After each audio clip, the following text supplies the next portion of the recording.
Hello, everyone. Welcome to the Etech Leadership Table. This is a podcast where we invite you to pull up a chair, grab a cup of coffee, and join us as we tackle some remarkable discussions on everything leadership. I'm Melissa Wood. I'm your host. I'm the Dean of Leadership Development at Etech Global Services. Welcome to the Leadership Table, and welcome to our friend Amit. Hi, Amit. Hi, Melissa. So happy to have you at the leadership table today. I'm excited too.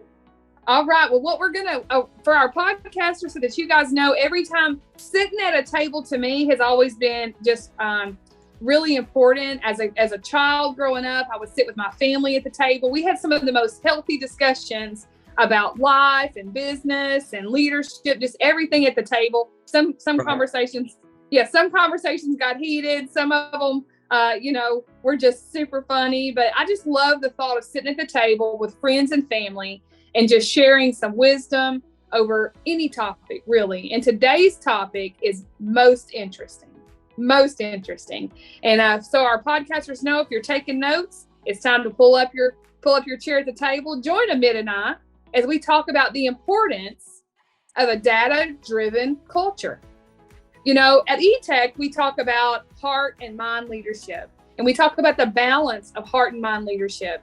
And on another podcast, we talked about the importance of having heart and when you're leading an organization.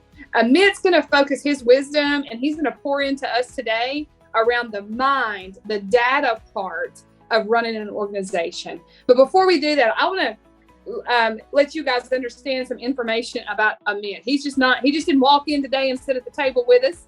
He comes with over 18 years experience at Etech. He's a global leader within our organization, very sought out when it comes to trying to uncover strategies to help us be successful. So Amit, will you mind sharing with our podcasters at the table today a little bit about yourself?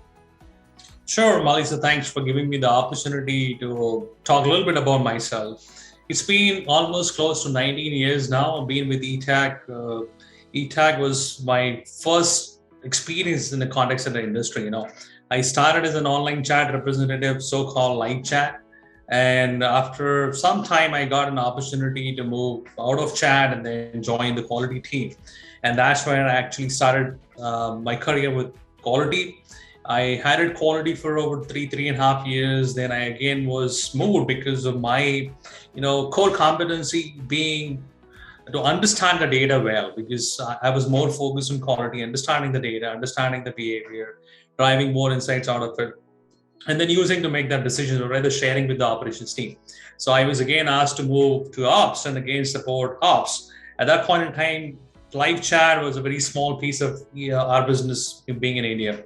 So that's where I started again with the ops, grew from almost a team of 20 people to over 400 chat agents in India. And then I think it was late 2010, yes. In December, I got an opportunity to move out of ops again and then play a more strategic role.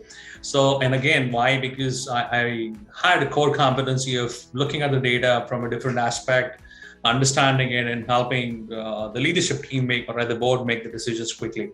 So that's where I decided to opt and move into strategic role. So it's been over now 12 years since I've been into a strategic role, been more supporting the board and the executive team to make the decisions, because most of the decisions that we make is purely based on data. There's no emotions involved into it. It's purely business. We look at the data from a different aspect of it. We brainstorm and then we make decisions. So it's been quite interesting. And that's the reason I think I love when it's all about the topic is data. I kind of consider you the doctor of Etech, because it's like you overlook at the blood work, you look at the x-rays, you look at all the information, you take the emotion out of it, and you look at the best solution that's going to help us to live in a certain area. So, and I have seen you do that year over year and time after time, and has really gotten Etech from maybe an area that we were failing in to an area that we've become an expert in. So I just want to say thank you for your service of Etech for almost 19 years now. And it was over 18 years. I didn't know how close. When is your anniversary? What month is your anniversary? It's going to be September Oh, well, it's coming up. We're getting really Right. close to 19 years. You're still a teenager. Amit. Thank you. And then we talk, and in our coaching philosophy at Etech, so our podcasters know, I talked a little bit about heart and mind leadership, and then we do a little coaching called data-driven decision making. We call it vitamin D. And vitamin D, it provides us, with the nutrients that we need to be successful. And that's where Amit comes in. He and his team come in with our vitamin D, not emotion, but just the facts, just the vitamin D. So Amit, when you say data-driven culture can help amplify, you said it can amplify the call center success. What does it mean to have a data-driven culture? So, in my opinion, Melissa, in my experience, last 25 years I've been working in data is something, that has always excited me because I look at the data from a different aspect altogether, and I try and see it from different dimensions to see how is this going to help change the decisions. Is there any other way that I can look at it, probably that's going to influence the decision? And it's not that the decisions are always going to be right, but majority of the time, rather than 95%, or maybe you will have a higher success rate in using your data to influence your decision. Now, when we talk about a data-driven culture, I look at it from that way, or rather, in my opinion, it's the mindset that organizations have, where they rely on data for making any kind of strategic decisions or on a planning. Data is collected from various sources. Now, it could be your internal systems, you have external ones, you analyze the data, and then you use that to make some business decisions that you really want to make. Now, companies with this kind of culture are always looking at ways to improve, the profitability, or you talk about the efficiency, you talk about the productivity of your team members. But that's where the data comes in. If you don't look at the data, you cannot really help see the progress, either of these areas, whether you're talking about the efficiency of the people or the process, or you're looking at the profitability, and that's the key to the stakeholders, right? So regardless of the industry that you work with, I come from a contact center industry, but I think in any industry, data is the key. It's the most important element I see, which can be used and which should be used for any kind of strategic decision that you really want to make. I call that as a strategic asset for an organization that can help you identify your pain points. It can help you identify any kind of opportunities and any kind of changes that you want to adapt to it, right? By creating a data-driven culture, of course, it's just not simple. It's just not a one-time change. You can do it and forget it. It requires a lot of patience. It can gradually help you overcome some of the challenges that you have it. And then by investing into the right tools, you can actually train your people, develop that culture, make them understand the importance of the culture. They can help you really inculcate that culture within every single individual in the team. And absolutely, this culture actually starts from top to down. So it's very important for the CEO of the company, or the chairman of the company, or the president of the company to understand how data-driven culture is going to make a difference in the organization. And that's where you start talking about it. You talk about your vision, you help everybody understand, you communicate it often to let them know, how is this going to help make decisions. So every single function in the organization, may it be IT, HR, training, operations, whatever functions you talk about it, can actually use the data, improve the processes, can really make very strategic decisions that can really help improve the organizations. So data-driven culture is a factor that determines how successful you are in your efforts to improve results, or rather, we talk is the bottom line is the profits of any organization. Yeah. And these profits are the gasoline for Etech. I like to say in our vehicle, these profits are the gasoline that help us to do the things that our vision empowers us to do, is to make a remarkable difference for each other, for our customers, and within our communities.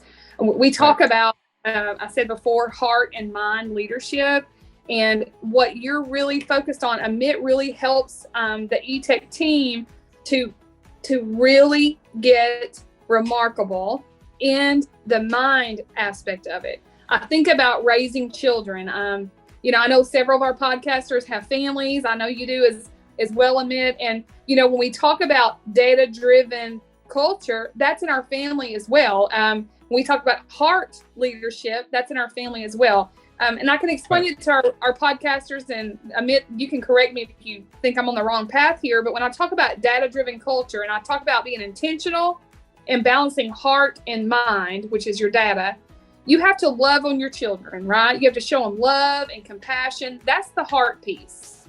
Right. But you also have to have mind. You have to teach them some basic skills to survive in this world, right? And then you have to look at their performance. Grades, for instance, at school, right? That would be mind leadership. Those grades, those test scores, where they do good in a certain area, that helps you to help your child, all the while maintaining your love and care for them. So that's where this balance comes in. We are a servant-led company, and thanks to Matt Rocco for many years. I know, Amit, even before you came on, almost at your 19-year anniversary, Matt really pushed the servant-led company. And when we talk about data-driven culture, that is not in the absence of the heart leadership. That is intentional to put them both side by side. But when you do not, like Amit said, when you do not have the data, you're really just, one of those parents that just love on their kids and they never have responsibilities. They never have requirements. They never look at their report card. Those kids get out of line, and it's devastating to the child, right? It's devastating to that child. And that's exactly what I hear you saying, Amit, is if we do not think smart and lead smart on the data, then we're just being nice, sweet leaders in an organization, and we're going to suffer, and it's going to ultimately kill us. It's like going to the doctor and paying no attention to what the blood work said. Our blood pressure is high, our numbers are out, and we're like, oh, don't worry about that. That's going to kill an organization. So I hear you talking about that when it talks about our culture. Reading the Harvard Business Review, the research says 72% of companies, they're falling behind on building a data-driven culture. What do you think the obstacles are, and what are some things specifically that some of our podcasters, if they're leading companies or they want to start a company or they want to reach out to us and know our secret sauce, Amit, if you will, if they're sitting at the leadership table with us today, what are some specific things that when we think about 72% of companies are failing at it, what would you say that from your point of view we need to do? What advice would you give? So I think when the Harvard reviews or research talks about 72% companies falling behind and building that data-led culture, I think one of the common factor is like people failing to understand the importance of the data. It's not that the data is not really present. Every organization is collecting data in some or the other form. Maybe it's too unstructured for people to understand the data and trying to organize the data and then make decisions out of it. But when we talk about the culture in any organization, I just talked about in my previous response, like the data in any organization or the cultural, the data-driven culture in any organization starts from top to bottom, right? It's just always from top to bottom. When the leadership team really understands the importance of the data and how it can significantly improve your results. And when you have the buy-in, it's going to help you actually translate your vision and then communicate back to everybody within the organization, right? Like when we talk about contact center, right, specifically. So top to bottom, I mean, is right up to the agents in the contact center. They really need to understand the data, how to read it, and how can they make use of the data or improve their own performance, right? So that's something, at every level in the organization, people really need to understand what the data is. And once you use that approach, you can transform your results in the business, helping you to optimize your operations or maybe improve customer satisfaction and drive your organizational growth. So when it comes to being a data-driven, there are a few key things that you need to put in place. The key thing, in my opinion, is to have a systematic process for gathering your data. That's the step one, or cleaning your data and then how you store that data. So you need to have a processes like data discovery or data mining or data preparation or data integration, having a warehouse for the data, and then finally reporting the data out. Now, reporting the data can be done in various forms. Like some people use Excel based, some people use some BI tools, which are available in the industry to actually visualize the data and makes it easier for the decision making.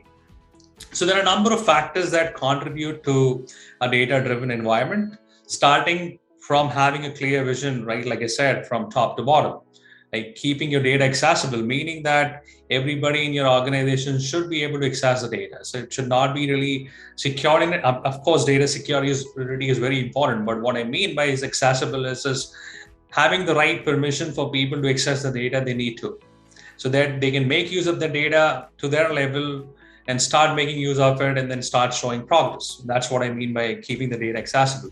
How you maintain the data, encouraging a data-driven mindset, like encouraging people, asking every team member in your organization a question which forces them to present the data back to you, and using data visualization tools, like I said, because data visualization tools makes it easier for you to present your data to the decision makers, makes it easier for anyone to actually conclude things. So that's how you can actually create some environment within the organization. A data-driven approach in your mind should be very clear, as an organization, and that should be very well communicated to everybody within the organization. That means to the all level of management, how they should be utilizing the data to make the decisions. By having a clear vision, you can actually shape the culture the way you want your employees to operate the business. Meaning, like I talked about every function in the organization, right? If you teach them how to do it, right, they would know how to make the decisions using the data. This is not only going to lead to better decision making, but it's going to help the organizations to achieve your goals more effectively. Like we do a yearly planning, or we do so-called strategic planning every year. We set goals.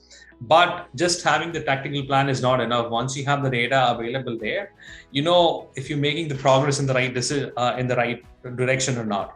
So your yearly plans can be measured with the help of the data to see if we made the progress or not. Just not the revenue, but there are many ways you collect the data and see, how much progress are you actually making in that direction. So if you want to create a data-driven culture in your organizations, it's very important to hire data visionaries. So called data visionaries. What I mean by data visionaries, these are people who are very passionate about data. They're going to be logically looking at everything. They're going to ask for information which is going to be in the form of some or the other data. And these individuals are going to be instrumental to help you create their culture, because they're going to try things which are going to be new. They're going to be open to change. They're going to be very creative with their approaches. And that's what data visionaries are going to help you. They're not only expert in terms of looking at the data, but those are the people who are going to produce more valuable data to you, which is going to help you understand the data easily. And how can you improve your data-driven decisions is also something that they can contribute and eventually drive results out of it. So in order to create a data-driven culture, it is important that all your employees work with the data, or they start learning how to use the data. And there are several ways, you can teach people in terms of how to use the data. Some of the simple tactics or tools could be, conducting webinars in the organizations, doing some small workshops for people to learn how to make use of the data. And of course, in the digital world, you have a lot of online courses available that can help your employees or your team members learn to make use of the data. If I talk about Etech itself, like we've got many data scientists right now in the organizations who've got certifications after certifications. They've learned to use various tools, and they've been adding a lot of values to the organization. And those are the people I call data visionaries, because they become really passionate about the data. And when we're talking about creating a data-driven culture, of course, it's not going to be easy, right? It's going to come with several roadblocks. It's going to come with several challenges. To name it a few, like the first point itself is going to be a challenge itself, meaning creating and maintaining the data-driven culture. Because often we're going to start with a great momentum, and then we're going to lose the focus slowly. So it's very important top to bottom that we try and sustain that momentum. Changing the mindset of everybody in the organization is the key to actually sustain that momentum when we talk about creating the data-driven culture. Another piece that I've experienced is dealing with unstructured data, because every function is going to have the data collected, but it's so unstructured that you really need to figure out ways to structure the data and make it more presentable to make the decisions quickly out of that. Third important thing, in my opinion, is the right tools and technology. Now, these days, there are many options available for the technology, and they definitely come with a lot of cost. So they're not really cheap, they're expensive. But along with the cost, there is also an additional cost of actually having an experts to use it, meaning you really need a skilled or a specialized skills to make use of those technology, because without them, these technologies will not produce any value to you. So having all these things in place is you can definitely overcome some of these challenges that I just talked about, and then definitely create a phenomenal data-driven culture.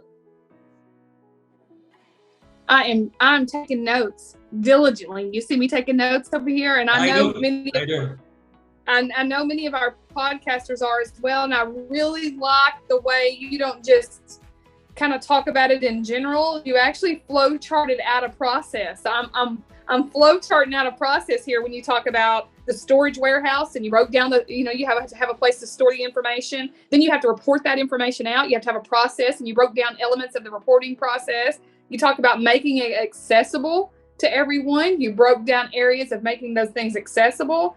And then you talk about data encouraging, how you have to not only make it accessible, but you have to change the minds. And then you broke down the process of changing the minds from top down, from bottom up, or whatever way you want to talk about it in an organization, about a vision, how to read the data, how to interpret the data. And then I love how you're kind of closing things around when you close the loop and talk about the right tools and technology you need to be able to do these things. And I think the cherry on top, and I see that your eyes glow when you talk about this, is this data visionaries. You really have to have these data visionaries, because you have to be intentional. And like you said, it's kind of like a health journey. Like we start out really exciting, and then we kind of start to slack off a little bit. And you need these data visionaries to come in and follow up. And I believe you use the word momentum several times, and they keep the momentum going. And I also really like the way you talk about you're going to have to fail. And Patrick Reynolds, when he talked about, the chat culture, creating a chat culture, when we talked to him in one of our table talks, he talked about failing forward, making mistakes, but moving that forward. So for all of our podcasters, I know you guys are taking notes here. You have just got a plan. You got a flow chart. I've got a flow chart on the data-driven culture.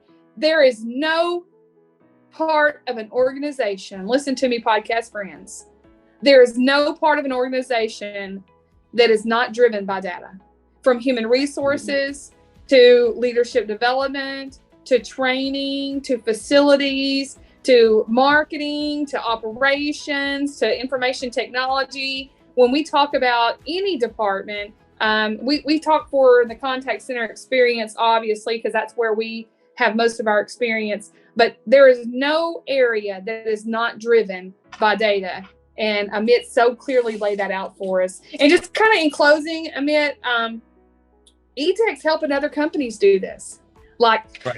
This is why there's a clear program, because if you're out here in the podcast world and you're like, I want to do it, but we're just not organized enough to do it. That's why we have Amit, because he and his team help us to stay organized. So just briefly, can you kind of close and let us know how Etech is helping other organizations be more data driven?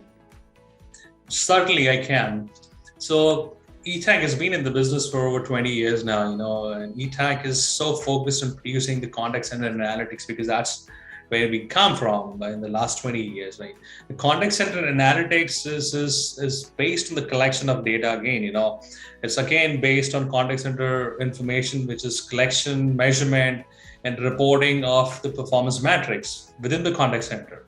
When we talk about reporting the performance metrics, so-called KPIs, key performance indicators for the agents, for each function within the organization, right? So we produce so much of data, we track the data, and then we track agent performance, we report it out. We not only provide that data to the supervisors or managers or leadership team, but we present that data to our agents as well. Meaning, at the same time, agents get to see their own data. As soon as they log in into the system, they can see their performance for the previous day or the previous week or the previous month. They can see the trends. They know where exactly they're going wrong, which are the areas they need to really focus on, and what can be done. Of course, the supervisor is going to sit with them, talk about their opportunities using the data again. That data can be based on their performance, that data can be based on the quality analytics, and then help them improve the result. That can be data, again, clubbed with the training information as well to see how well have they done while they were trained, and then combining everything and helping the agents improve the performance. But one of the key or one of the secret sauce we have with Etech is one of the divisions called Etech Insight, which is a quality analytics division. Now, that is what differentiates Etech in the industry. A team of quality analytics or quality analysts, so-called, these people analyzes the contact center data using speech analytics, right? So we transcribe the information, meaning from voice to text. We analyze every phone call. This gives you full visibility into every contact center interaction that took place within the contact center. Now, traditionally, all the organizations have been looking at a very small sample size, or we call a very small sample size of evaluations or so-called quality audits. And that's not really enough to understand the key opportunities that lies within the organization or for a specific process or for an agent. Now, what I mean by that is, on an average, an agent would answer roughly about 800 calls in a month, right?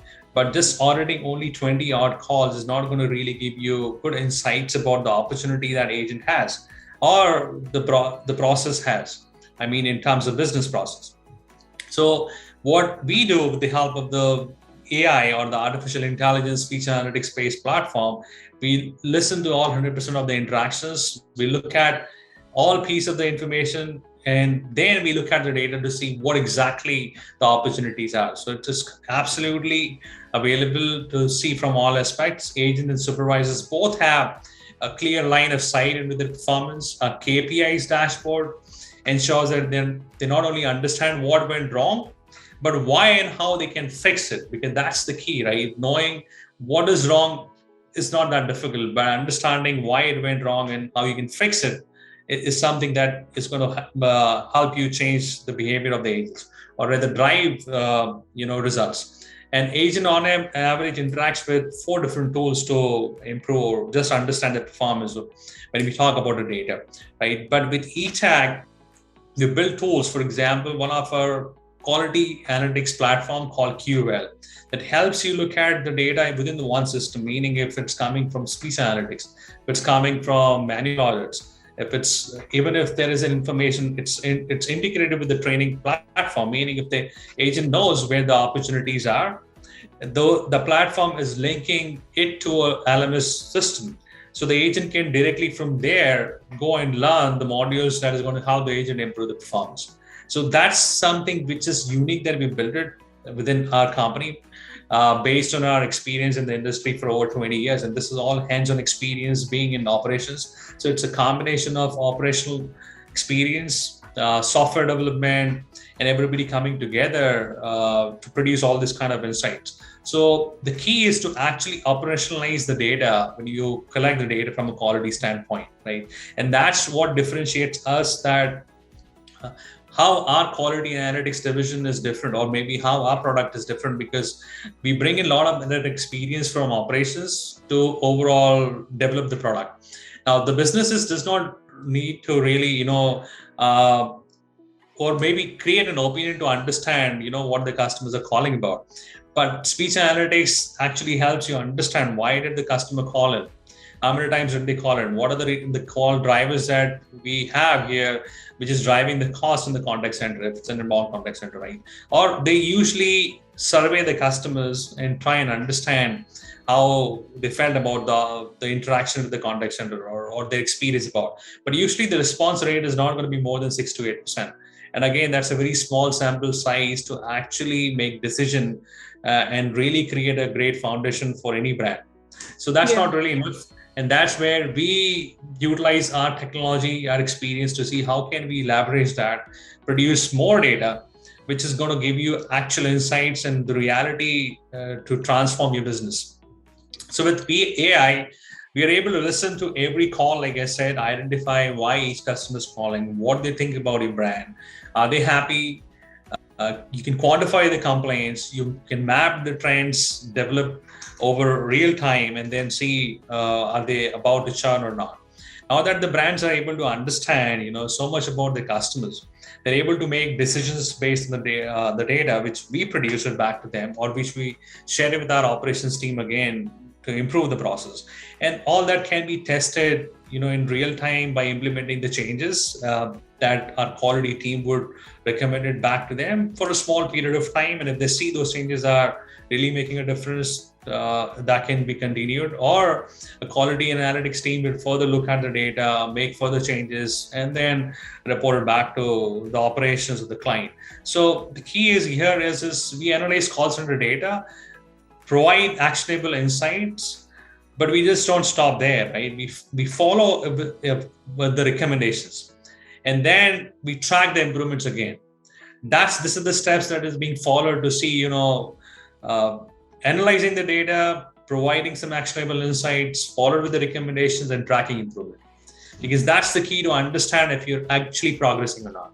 So that is how Etech leverages the experience in the industry for our own operations team and for a lot of our customers that we provide quality analytics.